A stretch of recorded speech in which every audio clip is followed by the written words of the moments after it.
And our candidate, we only have one, who is an incumbent. Her name is School Board Trustee Patrice Tew. Give her a round of applause. Again, we have rules of engagement. Remember, this is an interview, not a debate. Everybody say not a debate. So ask your questions. You have 30 seconds to ask a question. And the candidate has 1 minute to respond. 1 minute only, please. Thank you so much. So who would like to go first of our esteemed panelists? Dr. Conquest, go ahead. Dr. Fred Conquest from CSN and Executive Director of Citizens for a Better America. What is your opinion of having Common Core taught throughout the Clark County School?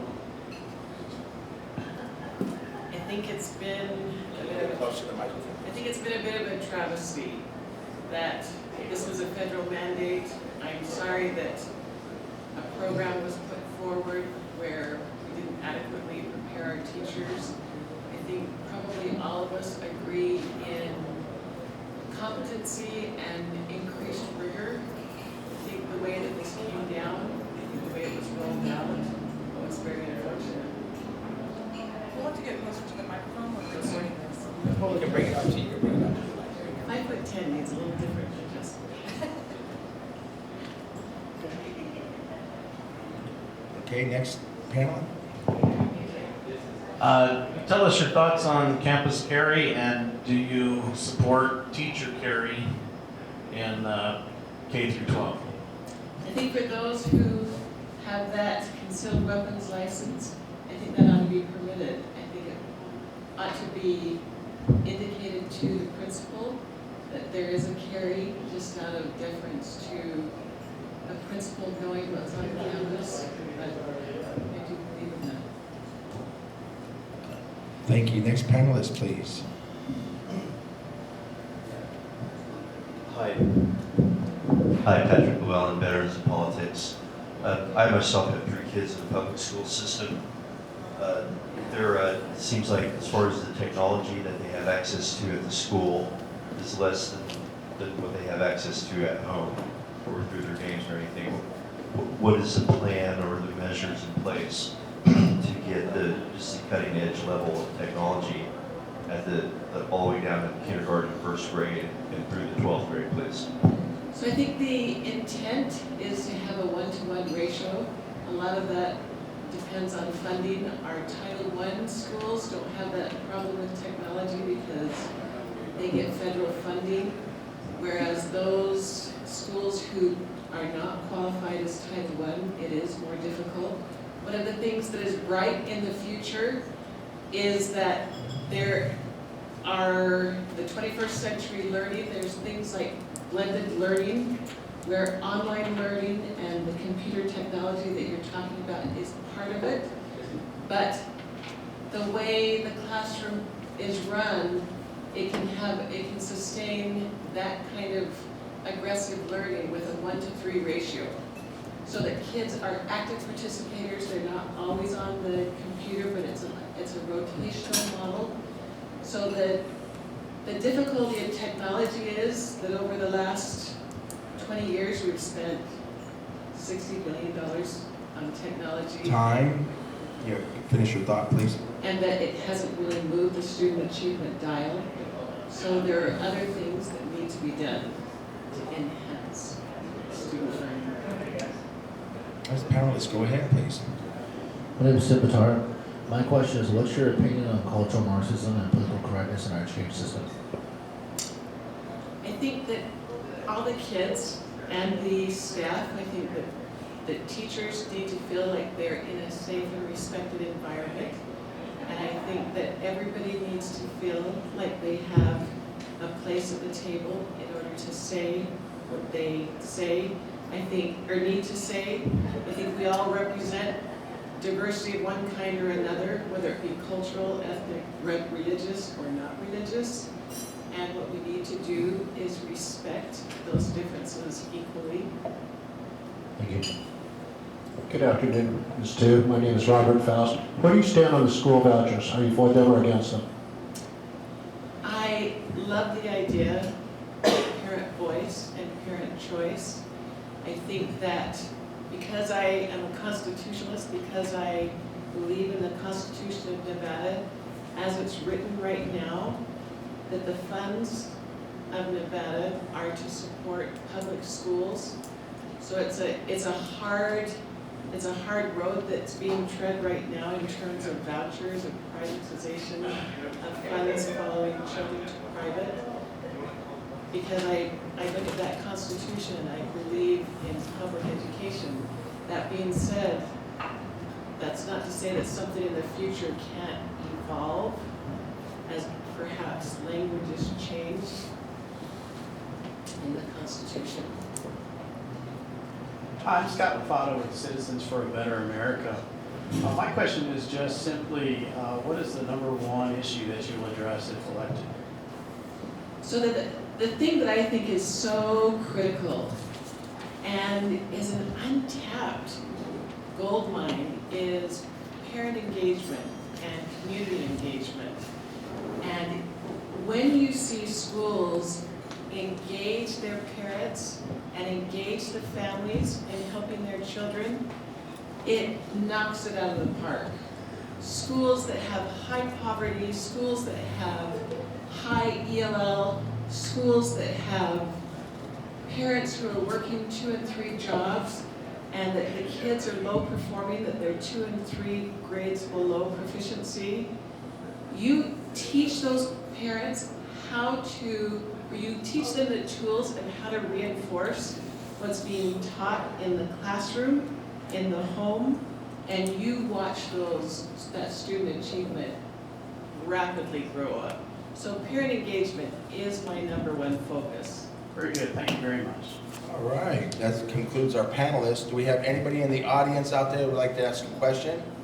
Please step forward. Yes, sir. What's that? You have one more? You already let the people from the audience, please. I'm just messing with you. Go ahead. He actually likes to mess with people. It's all right. These guys are my friends. I love them. Yeah, it's just hate to be a jerk, it's okay. Yeah, but I'm trying to keep it in a great guideline, right? I'm the bumper, right? Whatever. You must work on the school district. Oh my gosh. Shame and blame, shame and blame. Michael Broadway, Veterans of Politics. One quick last question. Transgender in the bathrooms, what's your take on that? My take is that the community needs to weigh in on this, that the parent voice needs to be heard on this, that all children need to be in a safe environment. I think there are lots of solutions out there.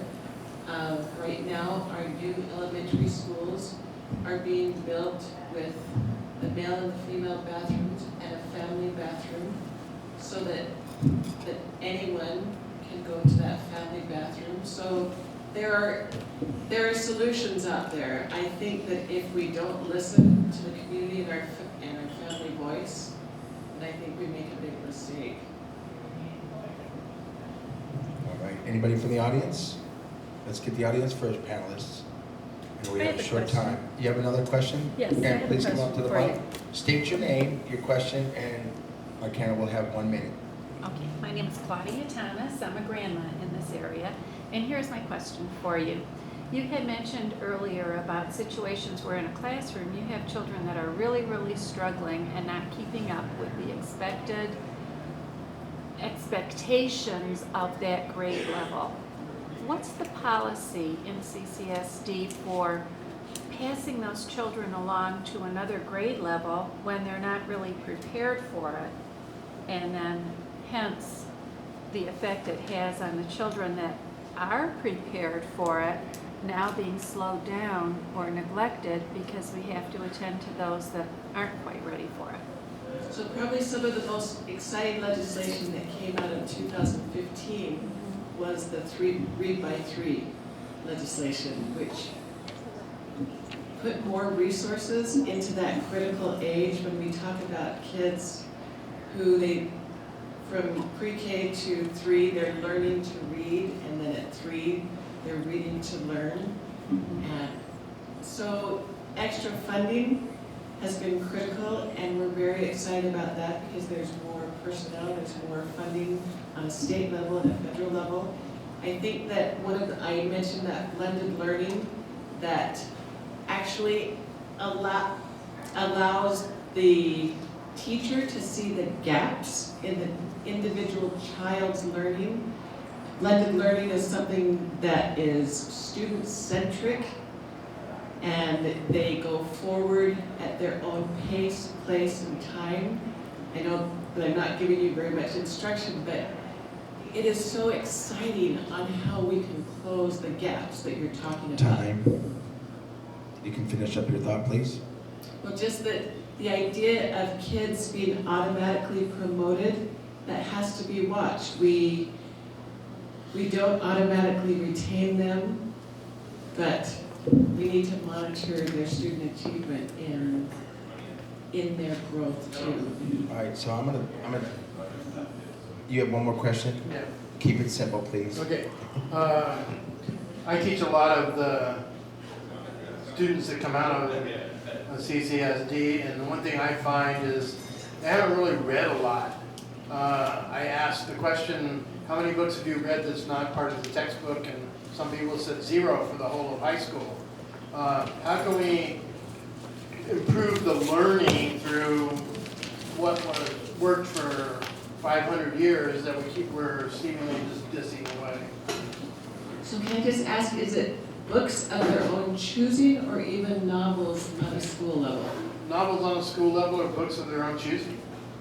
If they've not read one? Yeah, that's what they said. I took a survey of my Anthro 101 class.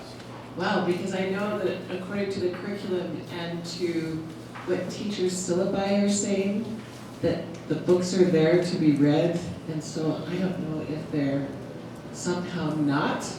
Because I do know a lot of them go to Spark Notes and a lot of different kinds of publications that give summaries of books that they may be getting through and buy on that.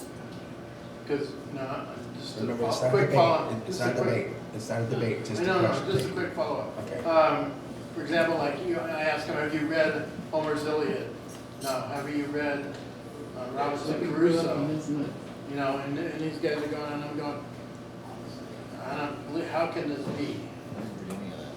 Well, and one of the shifts has been in that Common Core approach that it's more technical reading, more nonfiction. So that is a problem.